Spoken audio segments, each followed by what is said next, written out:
August মাসটা আমাদের কাছে তো খুবই ভালো মাস।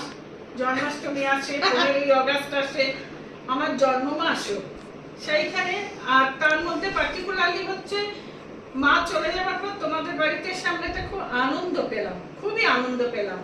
তার এই একটা পরিবার, ভক্ত পরিবার, যার সাথে মা বাবার, সুশীলাদির আমাদের একটা আলাদা বন্ধন হয়ে গেছিল, তাই না? সেই বন্ধনটাকে এই যে রানার প্রচেষ্টায়, পূজা তোমার প্রচেষ্টায় আমরা যে রাখতে পারছি, সেই আজকে সেই আনন্দকে ঘিরেই আমি এই কবিতাটা লিখলাম এখন।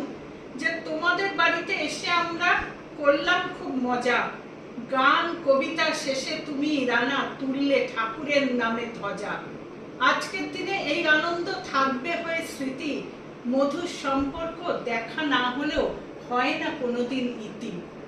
ঠাকুর তোমার আশীর্বাদে পেয়েছি আমরা এই ভক্ত পরিবার, মানব জন্ম যদি আবার পাই ঠাকুর, পাই যেন তোমাকে বারবার। বাহ!